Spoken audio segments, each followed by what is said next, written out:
പാകിസ്ഥാനിൽ മറ്റൊരു വമ്പൻ പ്രക്ഷോഭം കൂടെ ഇപ്പോൾ പൊട്ടിപ്പുറപ്പെട്ടിരിക്കുകയാണ്. പാകിസ്ഥാൻ നാലായി പിളരാൻ പോകുന്നു എന്ന് പറയുന്നത് വെറുതെയല്ല. പാകിസ്ഥാനിൽ ബലൂചിസ്ഥാൻ സ്വാതന്ത്ര്യം പ്രഖ്യാപിച്ചു കഴിഞ്ഞു. ബലൂചിസ്ഥാനിൽ പാകിസ്ഥാൻ പട്ടാളത്തിന്റെ സമ്പൂർണ്ണമായിട്ടുള്ള നിയന്ത്രണം നഷ്ടപ്പെട്ടു കഴിഞ്ഞു. ബലൂചിസ്ഥാനിലേക്ക് പാക് പട്ടാളത്തിന് കടക്കാൻ പോലും കഴിയുന്നില്ല എന്ന റിപ്പോർട്ട് ന്യൂസ് ഇന്ത്യ മലയാളം അടക്കമുള്ള മാധ്യമങ്ങൾ കൊടുത്തതാണ്. പാകിസ്ഥാനിന് ശേഷം സിന്ധ് പ്രവിശ്യ, അതായത് സിന്ധ് പ്രൊവിൻസ് എന്ന് പറയുന്ന പ്രവിശ്യ ഇപ്പോൾ അവിടെ സ്വാതന്ത്ര്യത്തിനായിട്ടുള്ള മുറവിളി വലിയ രീതിയിൽ കൂടിയിരിക്കുകയാണ്. പ്രധാനമായും ഇന്ത്യ എന്ന് പറയുന്ന നമ്മുടെ മഹാരാജ്യം ഇൻഡസ് വാലി ട്രീറ്റി, അത് പാകിസ്ഥാൻ ഇനി ഒരു തുള്ളി ജലം പോലും നമ്മൾ കൊടുക്കില്ല എന്നുള്ള ശക്തമായിട്ടുള്ള നിലപാടെടുത്തതിനെ തുടർന്ന് സിന്ധ് പ്രവിശ്യയിലും ഇപ്പോൾ സ്വാതന്ത്ര്യത്തിനുള്ള വലിയ രീതിയിലുള്ള മുറവിളി ഉയർന്നിരിക്കുകയാണ്. ഇപ്പോൾ വരുന്ന ഒരു വീഡിയോ റിപ്പോർട്ട് പ്രകാരം സിന്ധ് പ്രവിശ്യ അവരുടെ നാഷണൽ ആന്തം ആലപിക്കുന്ന ദൃശ്യങ്ങളാണ് ഇപ്പോൾ സമൂഹ മാധ്യമങ്ങളിൽ പ്രചരിക്കുന്നത്.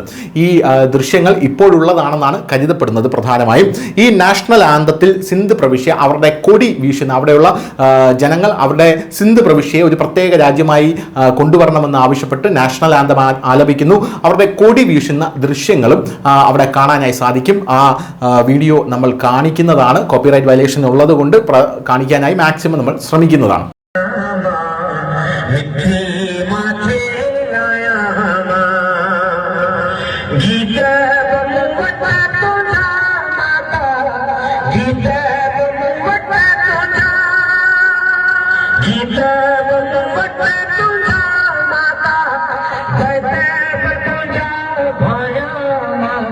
സിന്ധ് പ്രവിശ്യയിൽ വലിയ രീതിയിലുള്ള ആഭ്യന്തര അൺട്രസ്റ്റ്, ആഭ്യന്തരമായിട്ടുള്ള കലാപങ്ങൾ പൊട്ടിപ്പുറപ്പെട്ടിരിക്കുന്നു എന്നുള്ള റിപ്പോർട്ടുകൾ പുറത്തു വരുന്നു.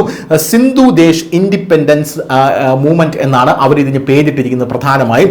എന്തായാലും പാകിസ്ഥാൻ ഈ സിന്ധ് പ്രവിശ്യയിലുള്ള ഇന്റർനെറ്റ് വിച്ഛേദിക്കാനായി തയ്യാറെടുക്കുന്നു എന്ന മറ്റൊരു റിപ്പോർട്ടും കൂടെ ഇതിനോട് ചേർത്ത് നമ്മൾ വായിക്കേണ്ടതാണ്. സിന്ധ് പ്രവിശ്യയിൽ നിന്ന് ഇത്തരത്തിലുള്ള അവിടെ കലുഷിതമാണ് എന്ന് പുറത്തറിയിക്കാതിരിക്കാൻ അവിടെയുള്ള ജനങ്ങൾ സിന്ധു ദേശിന്റെ നാഷണൽ ആന്തം ആലപിക്കുന്നത് പുറം രാജ്യങ്ങൾ അറിയാതിരിക്കാൻ, പാകിസ്ഥാനിൽ വലിയ രീതിയിലുള്ള ഒരു പ്രക്ഷോഭം നടക്കുന്നു എന്ന് പുറത്തറിയാതിരിക്കാൻ പാകിസ്ഥാൻ ഇപ്പോൾ അവിടെയുള്ള ഇന്റർനെറ്റ് സമ്പൂർണ്ണമായി നിരോധിക്കാൻ പോവുകയാണ് എന്നുള്ളതാണ് നമുക്ക് മനസ്സിലാക്കാൻ സാധിക്കുന്നത്. ബലൂചിസ്ഥാനിൽ ഇപ്പോൾ പാകിസ്ഥാന് കയറാൻ പറ്റാത്ത സാഹചര്യമാണുള്ളത്. ഇനി സിന്ധുവിലും അങ്ങനെയുള്ളൊരു സാഹചര്യം ഉണ്ടാകാൻ പാടില്ല. സിന്ധും പഞ്ചാബ് പ്രവിശ്യകളാണ് പാകിസ്ഥാനിൽ കുറച്ച് ശക്തമായിട്ടുള്ള സാമ്പത്തിക ഭദ്രതയുള്ള, അതായത് താരതമ്യേന സാമ്പത്തിക ഭദ്രതയുള്ള പ്രവിശ്യകൾ എന്ന് പറയുന്നത്. ഇവിടെയാണ് പാകിസ്ഥാന്റെ മിലിറ്ററിയിലെ പല ആൾക്കാരും താമസിക്കുന്നത് എന്നതുവരെ നമ്മൾ മനസ്സിലാക്കേണ്ട ഒരു സംഭവമാണ്. അപ്പോൾ ആ പ്രവിശ്യ കയ്യിൽ നിന്ന് പോവുക എന്ന് പറയുന്നത് പാകിസ്ഥാന്റെ എന്ന് പറയുന്ന രാജ്യം സ്വയം ആത്മഹത്യ ചെയ്യുന്നതിന് തുല്യമായിരിക്കുമെന്ന് കൃത്യമായിട്ടുള്ള ധാരണ ഇവർക്കുണ്ട്, അതായത് പാകിസ്ഥാനിലെ നേതാക്കൾക്കുണ്ട്. അതുകൂടെ കയ്യിൽ നിന്ന് പോയി കഴിഞ്ഞാൽ പിന്നെ പാകിസ്ഥാൻ എന്ന് പറയുന്ന രാജ്യം വെറും ചണ്ടിയായി മാറും എന്നുള്ള കാര്യത്തിൽ യാതൊരുവിധ സംശയവുമില്ല. News desk, news India Malayalam.